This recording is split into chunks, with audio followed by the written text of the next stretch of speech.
What's up, everybody? Welcome back. Welcome back to On the Town with Tanya, and I'm your host, Tanya. Thank you so much. Yes, I am going late tonight. 8:45 is not my usual time. It's usually 8 p.m. I take full responsibility. Had an emergency I had to take care of, so I apologize for that. But tonight's guest, I call him a philosopher. He is an artist, a dreamer, and he has a very odd story, but a good story, good ending, as we say. And he will share it with us. Please welcome Jesse Austin Lewis. Hey, How you doing? Thank you. Jesse. Good. How's everything tonight? Absolutely fine. Absolutely fine. How are you doing on this lovely weekend? Yeah, it's a little chillier now, but I can't complain. It was a busy weekend. I'm pretty tired now. I know, and then we were late, so we apologize to you for that. And to Yeah. all your guests out there watching, I apologize truly, and it won't happen again. For all you don't know, you can get this on the podcast. Please like, share, and subscribe if you can. And so, Jesse, so you had an interesting story how we met. I just wanted you to share with us, a little bit of your story. I know that you were orphaned in the system from 14 to 18, I believe it Right. was. hmm Right. but you used art in an unusual way to get yourself through and make it happen. So if you could just share with us just a little bit of your story, and then we'll go from there. Yeah. I don't even know where to begin because it's such a crazy story, and it might be like a 3 or 4 parter. Three or four parter. Do you have the 30? What do you call it? The 3 minute version. Yeah, it's all over the place. But yeah, the short version is unfortunately my mother was diagnosed with cancer, Mm. and it took over her body pretty quickly. It took about a year to sadly it took over. So she did not make it, and she passed away when I was 14. Wow. Um, my sister and I are 5 years apart, so she was 18 and Oh. she legally could kind of do whatever she wanted to do. So she had a different sort of path than me, and she had a lot more freedom and flexibility. And I was kind of like, okay, where do I go? hmm And my aunt and uncle um, actually told my mom on her deathbed that they weren't going to take me in. Really, on her deathbed? Yeah, well, they're pretty horrible people. They're the Disney villain. They're the villains in Right. this. Okay.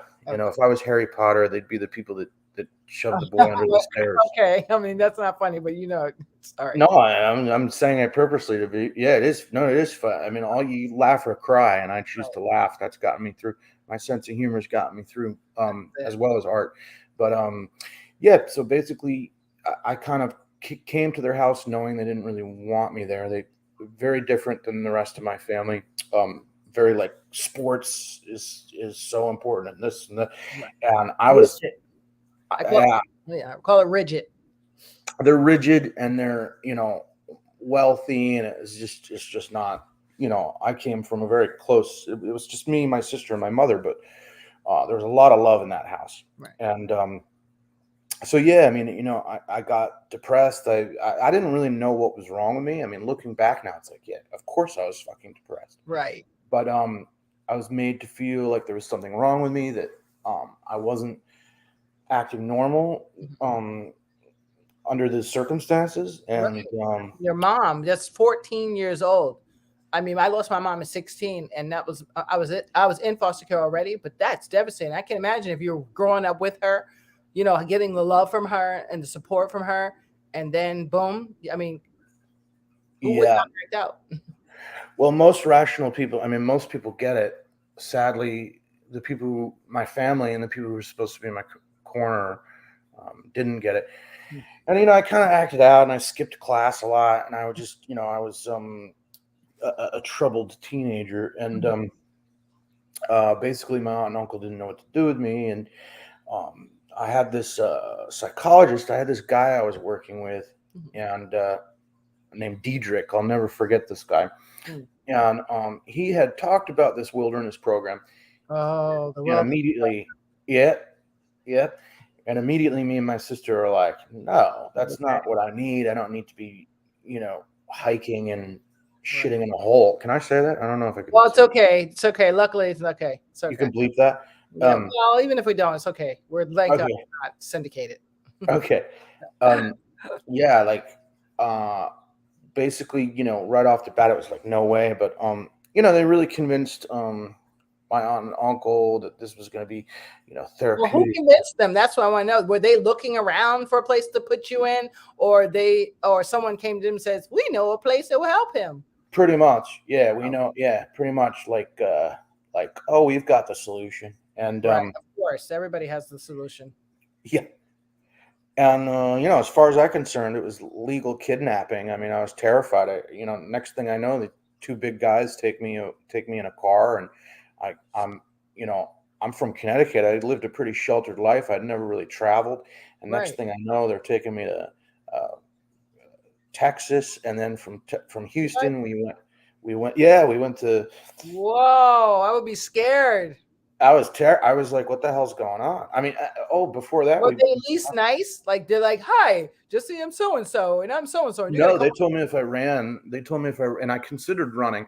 They told me if I ran that they have legal custody of me, that they're going to put me in handcuffs if I run, and they were scary. They were big. They were fucking big. They were big dudes. That sounds like the school that Paris Hilton talked about. It's similar. I mean, all those systems were kind of under the same umbrella, and they were all kind of discovered to be pretty abusive later. And it's all money-making scam. They just rich people that are dumb and don't know how to handle, don't know how to raise their kids. We're like, oh, let's pass them off to somebody. I'll just pay a bunch of money, and it was a terrible experience. I learned absolutely nothing. Except for a lot about drugs, and because a lot of the people that were in there for like alternative to prison sentences, and like beating one of the guys beat his grandmother with a telephone, and they're like, "What are you here for?" And I'm like, "I'm depressed, and my mom died." And they were like, everybody there is like, "You don't belong here, man." And they were like, "We don't believe you. What did you do? What did you do?" Because everybody in there was like in there for like did some really it was like an alternative to a prison sentence, really. And, did you get to talk to your sister between this time? No. Oh my God, I would die. I think I would just die. Literally. Yeah, and we're really close. Actually, she was like terrified. She was writing me letters like, "You please believe me. I had nothing to do with this. I told our grandparents to get the F out of my house. I'm never talking to our aunt and uncle again. Like, you have to believe me. I didn't know this was happening." And yeah, I mean, essentially it was, it's sort of those fragile, that's a very fragile time in developing the brain and how you feel about society. So a lot of that I absorbed, and I continue to this day. Major trust issues, a distrust of authority, a distrust of government. All of those things were instilled in me because, the people that were helping me, it was actually really abusive. It was verbally abusive. It was emotionally abusive. It was a terrible experience. And basically, when I left there, I remember saying, I want to be an advocate for people that don't have a voice. Like I wanted to dedicate my life to shutting every single place that existed that was like that down.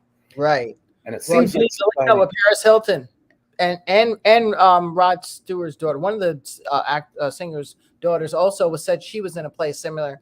I mean, they had bunkers and stuff. She said it was crazy. One girl thinks she was drugged up and violated, let's say. But I'm glad I wasn't an attractive. I'm glad I wasn't an attractive girl. Glad you wasn't a babe.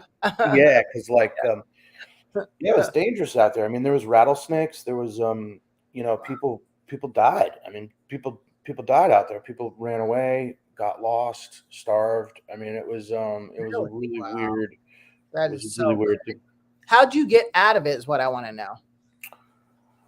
Well, I let my guardian know right away. Like, she thought I was cured and everything was going to be fine. And I'm like, how dare you? And and this is not okay. We're not cool. Right. And she thought, well, so they're all connected. It's a big money making scheme. I know. And it was called the John Dewey Academy, which is the Oh, stupidest name ever. And then yeah, John Dewey. I think it's still in existence. I mean, a lot of places that I went shut down, or the truth. The light has been shined on a lot of this stuff, and I hope it continues to shine because nobody deserves that kind of treatment. And yeah, I was supposed to go to this therapeutic boarding school, and my sister's like, I went there, like it's like a cult, like it's really weird. I don't want you to go there. I'm like, well, I don't have a choice unless I run away. And like we were kind of like thinking, so we were in Vegas, and it's kind of like, yeah, that's Great Barrington, Massachusetts, right? It is Great Barrington. Yeah. It's still there. Yeah. Wow. Well, it's a real preparatory therapeutic boarding school. That's what it's private. It's very strange. So some people say it's a torture chamber. That's what some people described it as. Oh yeah, I'd say so. Wow. The circles. It kind of reminded me of like Scientology, where like everybody has to confess. Or I mean, it definitely had a lot of cult-like attributes. And I remembered going there, and I've always been a pretty intelligent person, so I kind of saw it for what it was. Right. And I said, Becca, I told my sister, I said, I'm taking off. Like I can't, like I'm not going here. So I walked down the thing, and I remember the little guy, this twerp, the guy who ran the place. I forget his name. I had his name here somewhere. He got in my face. I'm not your guardian. You can't talk to me like that. And who do you think you are? You're going to this school. And I just told him, there's no way in hell I'm going to this school. And that's Thomas Bratter or whatever his name allegedly. Oh, that sounds about right. Yeah, he's the one that ran it. Well, I saw all their little groups and all their little things. Well, there was accusations, and they were just accusations. We admit that no one has been taken to a court of law yet, allegedly. That one of the former students of the John Dewey Academy, say that the culture of abuse permeated the therapeutic boarding school for troubled teens, traumatizing them with methods that included body shaming and various forms of humiliation. Jesus. Yeah. It just reinforced. So I was already dealing with serious depression because of the loss of my mom. But then it was there's something wrong with you. It just kept getting beaten into my, and like, you're not normal. It was really damaging. Yeah. And I mean, therapy, they call it, right? What's that? It was like attack therapy. One student described it. So it would be like, everybody would be sitting around in a circle, and they'd just be like, people would break down. I mean, it's really weird. It's really creepy. Very draconian tactics, they said, including strict diets, wearing degrading cardboard signs for months at a time, and forcing them to dig their own graves. I was like, what?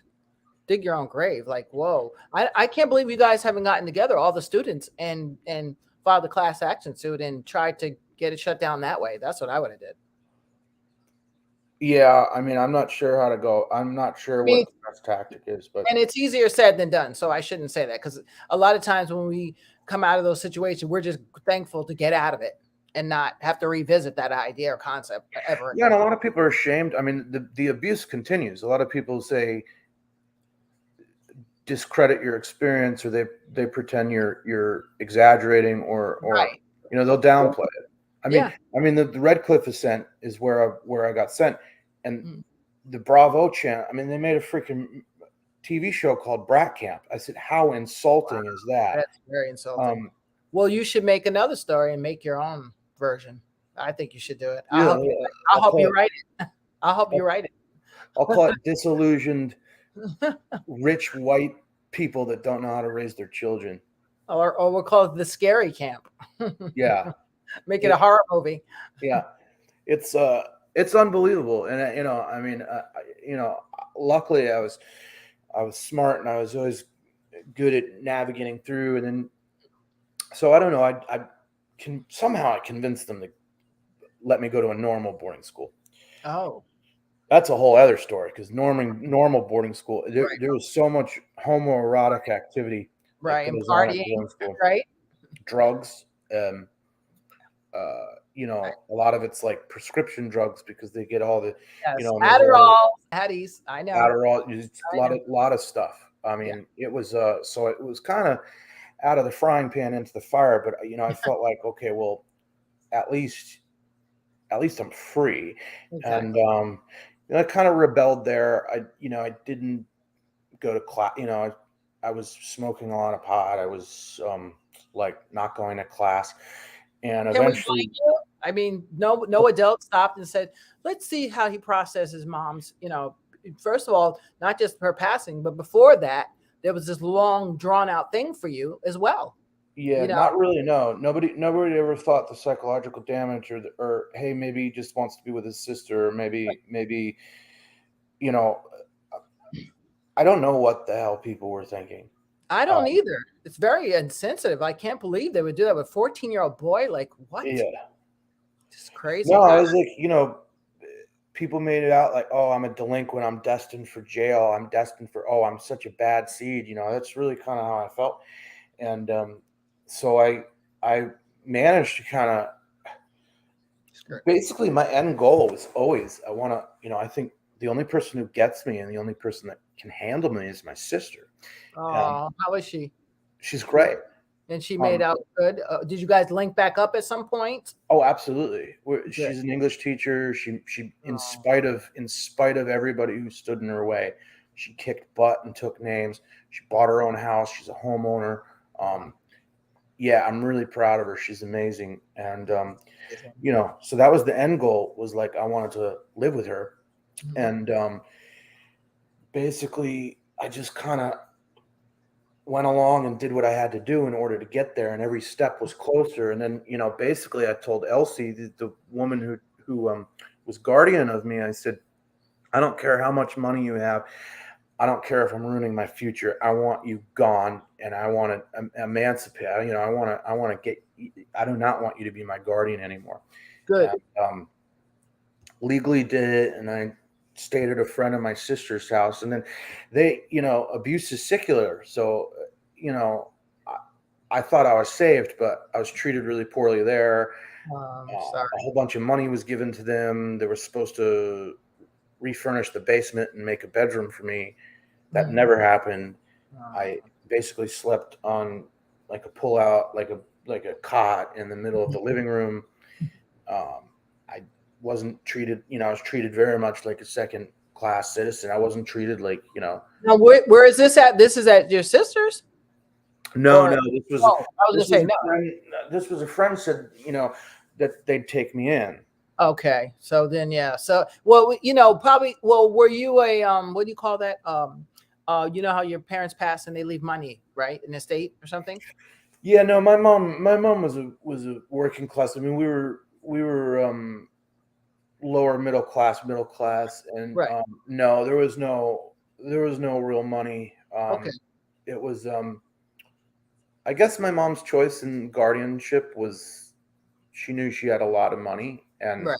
I'd be taken care of. But Okay. So she thought that'd be secure, at least you yeah, it go was to a friend. My school. mom went to a really elite school in Manhattan called Brearley. I know, bro. Yeah. Yeah, and it was a friend from Brearley who lived in Washington, and she, will you be the guardian? She took guardianship in it, and it was just so weird, because it was like she was phoning in and trying to like be responsible for me and love, and like claiming to love me, but lived in Washington while I was in Connecticut, Mm, making all these terrible decisions for me. wow. And yeah, it was so weird. I mean, it's crazy to think how they justified how, you know, um, but they just manipulated everything. My aunt and uncle would be, oh, you don't know how terrible Jesse is. And, oh, he did this and he did that.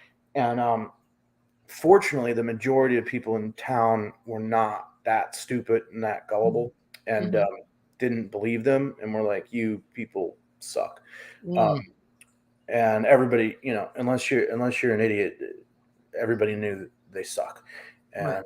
they continue to suck, and they're terrible people. And yeah, I got shifted to Different one places and place to another place to another place. I, wow. stayed at a lot of friends. Yeah, and I had a I grew up in a really affluent, uh, well off, community. So it was so weird because, like, my friend, like one of my best friends, was like, his house was a freaking mansion.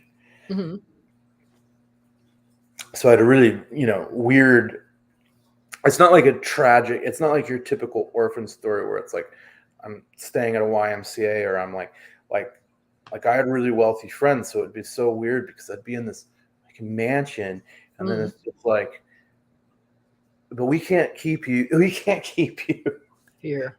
You're like our pet. You could come here, but then, so it was really weird. There was this feeling of not belonging all the time. There's this feeling of having to prove something to people, Mhm. of not feeling worthy, of feeling, um, yeah, it took me a long time to shed that. Mm. It took me a long time to shed that, but yeah, I mean, But so so how did you when did you realize you were an artist? That's what I want to actually, I mean, I always loved it, know. Hmm. but because of my family, sports, athletics, this Hmm. is so important, and art didn't seem to matter. Like, music, and I was not like, uh, they all wrestled and were on the wrestling team and always wanted to like roughhouse, and I was like a gentle soul. Like, I wasn't into that. But music, unfortunately, that was never encouraged. But it was my high school art teacher. So it's a whole other story. So I'm not going to get into it. But basically, I ended up back at the school that I originally was at Hmm. by finagling my way through all this crazy navigating through the system and playing games, and then being able to go back to my original school that I was kicked out of. Hmm. I was expelled, but then was able to go back. Yeah. That's another story in Don't itself. worry, I was kicked out of private school twice too. I was kicked out of private school. Yep. Yeah. So yeah. So basically, it was it was like, yeah, it's crazy to think. It doesn't, it's almost like a movie. It's almost like an outer body experience. Like, I'm Yeah. like, it doesn't seem real, but it happened. And yeah, it was my high school art teacher. So I wasn't going to class. I still just, my brain, like when my mom died, my brain just, I'm like, fuck school. Like, Trust me, I totally get it. I just didn't, it was just like, I don't care about Did they give you history. I don't care therapy about, at least? no. No. Oh my God. I just can't. I mean, I think you might be a little bit younger than me. We're about the same age. Me neither. Nobody said, oh, well, I was already in therapy. Maybe that's why. But nobody specifically, like, you know, focused around that. Yeah. Her mom died. She thought all her life she would get out of foster care because her mom was going to come back and save her. And Right. now this means that it'll never happen. So I understand from your perspective, though, it's different because you grew up with your mom, loving person, taking care of her kids and, happy family. And then boom, this big C word happens. Like, what? And so now you already had to deal with the stress of being a 14-year-old, 13, let's say, because how long was she sick? 6 months, a year? Yeah, about a year. Yeah. So Right. So 13 you to had 14. that whole year, you became a caretaker, probably. You know, Yeah. that's another thing because you're supposed to be out playing football or golf or whatever you want to do, right? So now Yeah. you have that, but it's your mom because you love mom. We love mom, so of course that's not a thing for us. But Yeah. Right on. these are processes that have to be processed, or else they will turn into other things. Yeah. You know. And I'm so fortunate I didn't go in the other direction, because so many people I knew chose really dark paths. And like, I've got a lot of friends that are dead, heroin, different, drugs. Um, Yep. and I'm so glad that, yeah, I mean, my high school art, I don't think it's an exaggeration to say my high school art teacher saved my life, and it also gave me direction. Mhm. So you asked before. I always liked art. I always, you know, art teachers ever since I was a kid. He Mhm. has something. He should keep this up. And my mom supported it. My mom, I did summer camps. I did art related stuff. My mom nurtured it. But Wow. after she died, I sort of felt like nobody's got my back anymore. But my high school art teacher did. He's like, this guy, he's got something. And college, like I did, I've seen some of your work, I oh, think. Let me see. Is that right? Is that you? JT Lewis? No, that's no, wrong one. Wrong one. Wrong, Jesse. I thought I found one of your pieces. Darn it. I, I I was could like, send you some. yeah, Yeah, I mean, I might have. don't really post it like the stuff I have now is like weird sculptures and sort of because it's a project about mental health and it's a project about addiction and poverty. So it's a Hmm. little dark and it's a little strange. And Okay. unless you're a fan of art, it's I not am. I'm commercial. an artist. It's not. So the difference between doing stuff for yourself and then because I knew it's not commercial. It's not something that Right. people are going to want to buy. I've done that. I did the pet portraits and portraits of kids and things like that. But Hmm. this was very personal, and this was something I kind of needed to work through, and it was amazing. It was amazing. But Awesome. yeah, Awesome. so my high school art teacher was basically like, we're gonna develop a portfolio.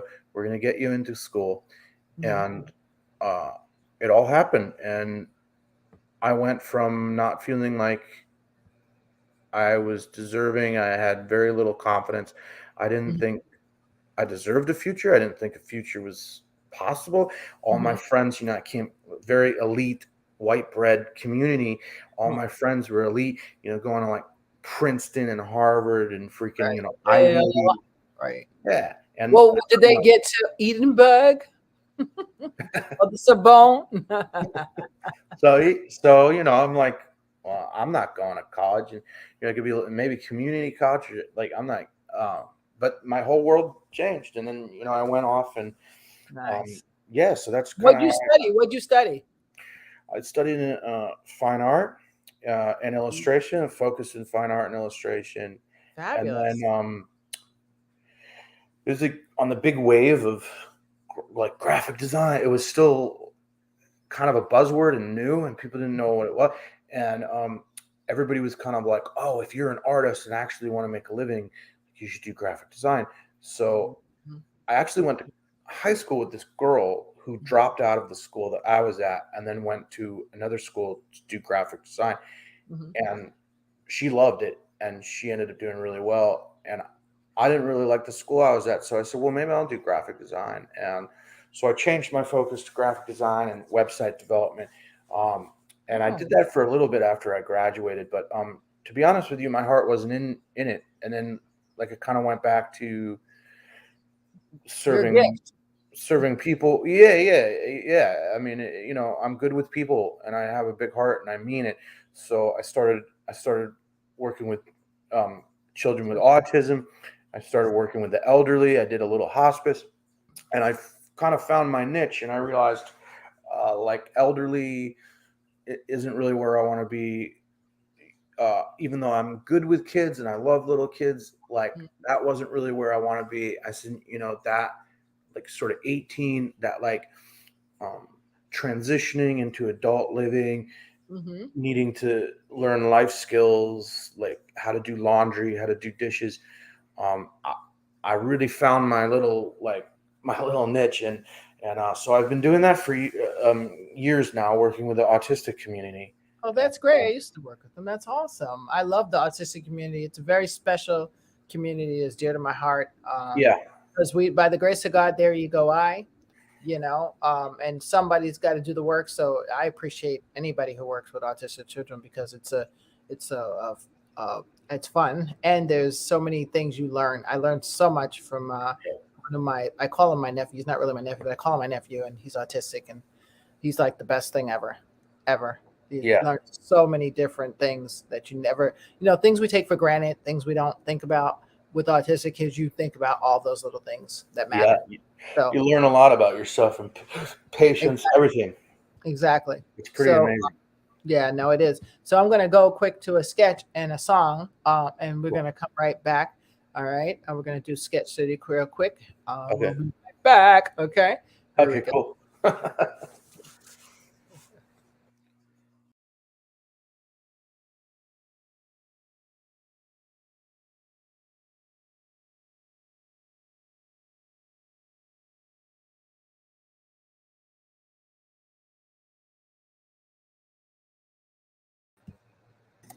So we had a little mishap there. I don't know why the sound is not working, but let me Yeah, try. so the audio, yeah. I didn't want to interrupt, but I don't know if you could hear me. I said the audio was off, but Yeah, I don't know why. I can't figure that out, but it's Yeah. okay. I'll just go to a song. Let's try that and see if that works. Let's see. yeah. But thank you. We'll come right back in a It moment. looked entertaining. I wish I could hear it. I know. It's It like, I looked don't very know. entertaining.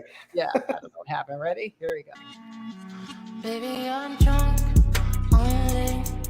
Know the cop won't love you like I do. Baby, I know that we can't live in the past, but the past is all I see. And why you gotta make me wait?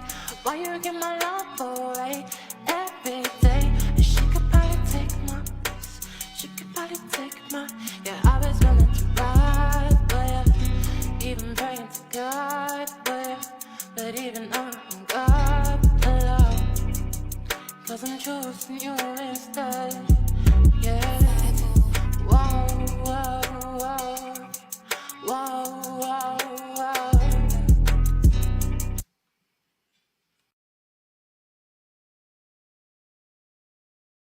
No idea why the sound is not working. No I idea. wish it would, yeah.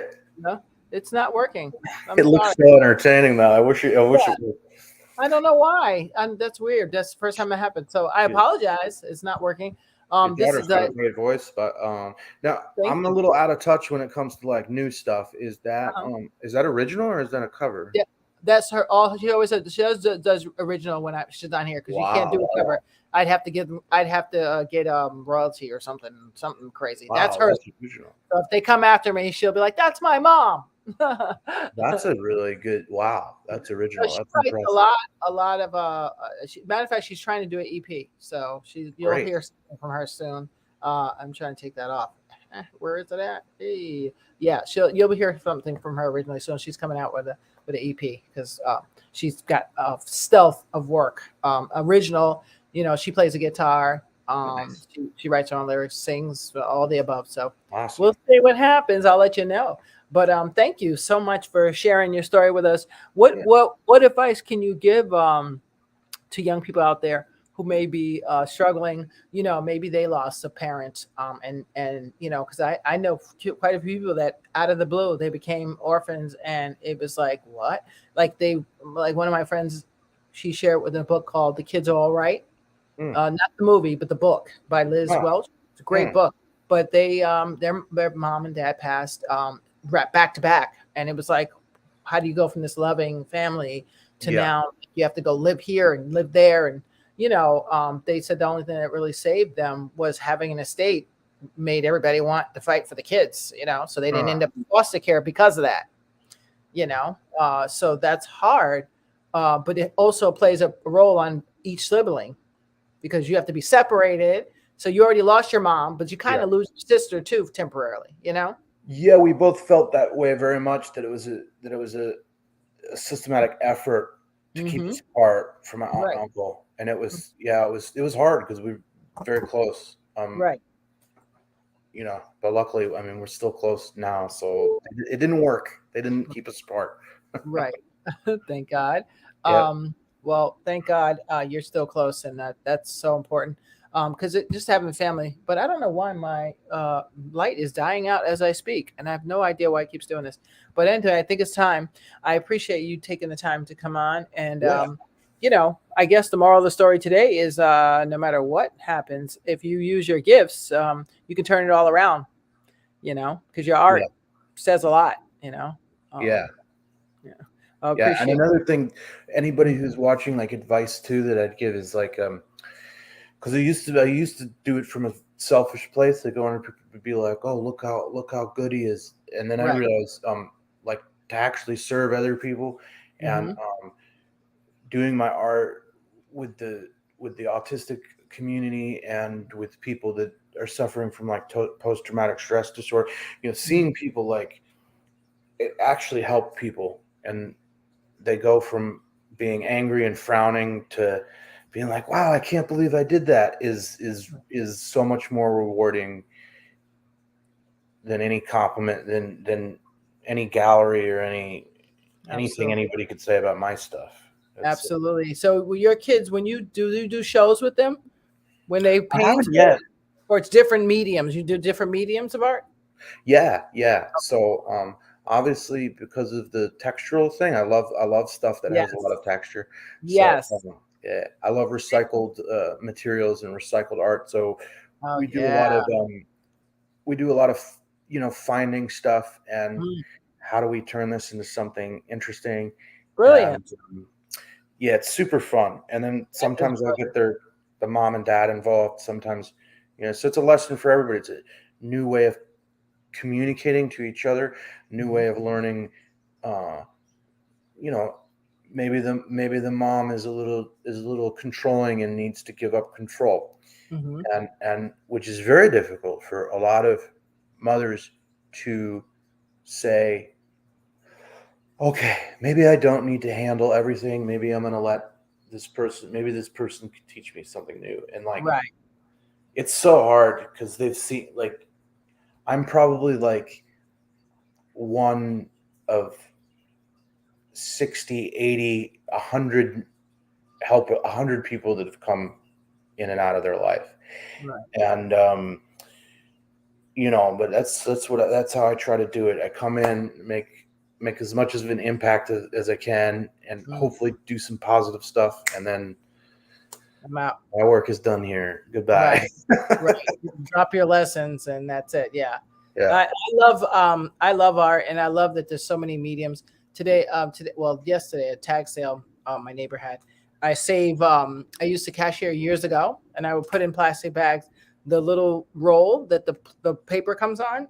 Like the paper is toxic. I don't think I like the paper, but the little roll, the plastic white roll, is white and black. All cash registers have them. I would save those because I was like, they're throwing these away and it destroys the earth. How can we save these?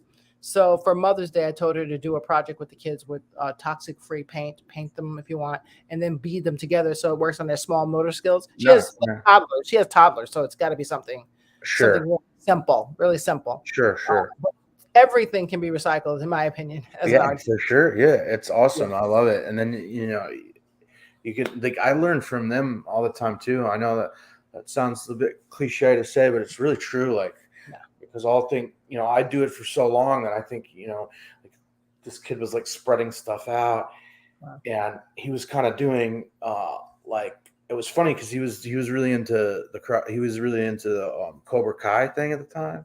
So he was doing like this wax on, wax off thing, and I was about to correct him, but then I'm like, nah, this is really cool. This is working. Yeah, it was working. Wow. That's amazing. I always learn. I'll always learn from kids. Kids are the best. That's all I can say. They're the best. And my special needs community gets an extra big special hug and love for me, because I think God put them here to make us all chill out. That's remember what's important. No, you're right. It's just like, chill out. So caught up with bills and taxes and it's just like, have a lollipop.